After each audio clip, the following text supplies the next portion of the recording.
On 18th of June 1815, near Waterloo in Belgium, an army of Napoleon's veterans met a coalition determined to end his return.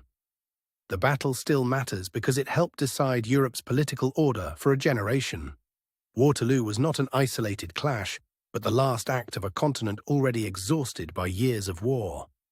After Napoleon escaped exile, Europe moved quickly to stop him before his influence could spread again.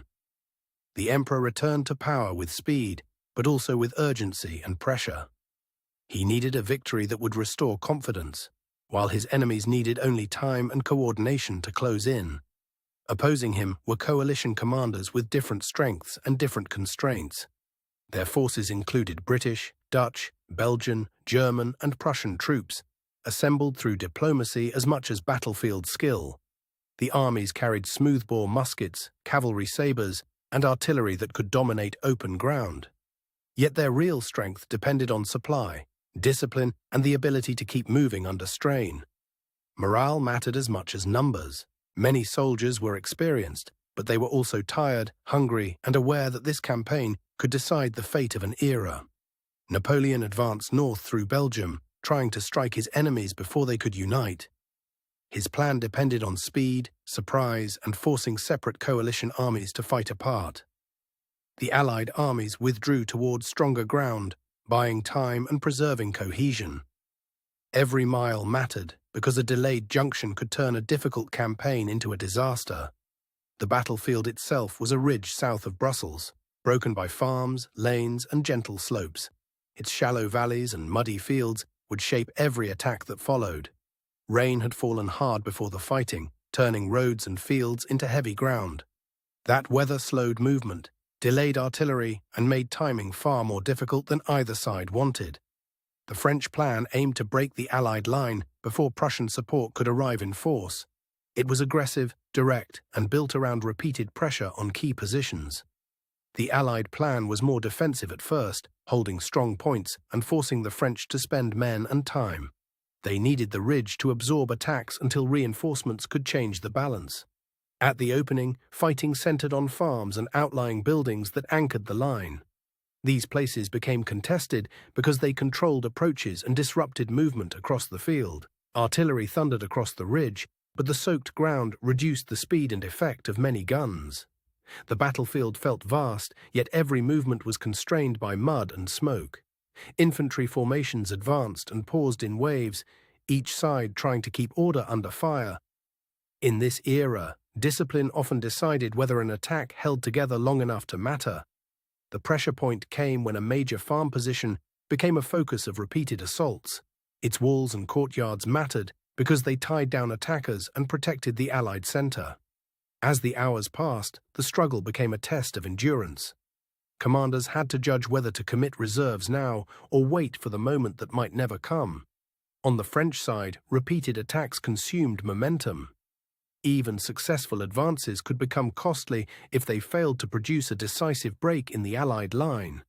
Then the battlefield widened as Prussian forces approached from the east. Their arrival forced the French to divide attention, making every decision more dangerous. This was the decisive movement. Pressure from one side and reinforcement from another. The French center had to hold while also resisting a growing threat on the flank. Cavalry charges surged across the middle ground, dramatic but not always decisive. Mounted attacks could unsettle infantry, yet they also risked exhaustion when support was limited. The Allied line bent under pressure but did not immediately break.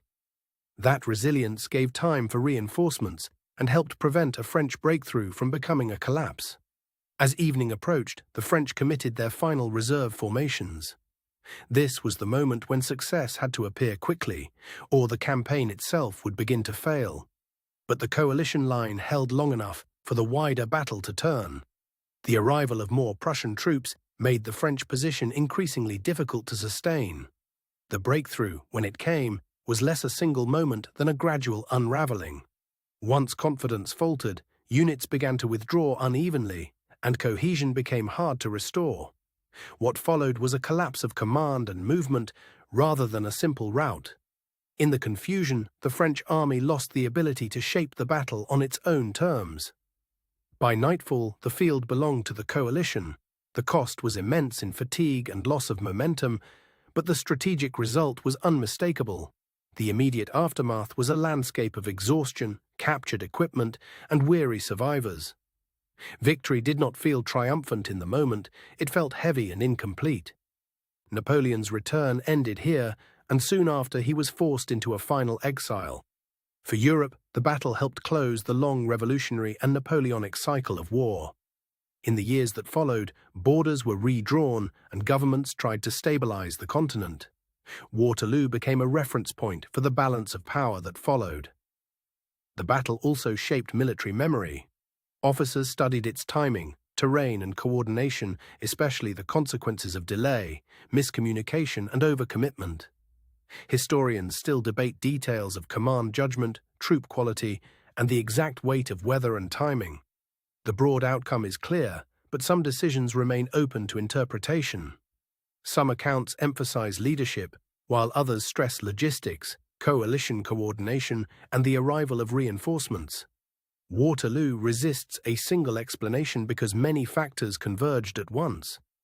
The place today is quieter, marked by open fields, memorials, and preserved terrain. Visitors can still read the landscape and sense how the ground shaped the fighting. Modern Waterloo is not a frozen ruin, but a living rural landscape layered with memory. That contrast helps explain why the battle remains both local and global in importance. The battle endures because it shows how weather, timing, terrain, and coalition warfare can shape history as much as battlefield courage. Its lessons are about coordination, endurance, and limits,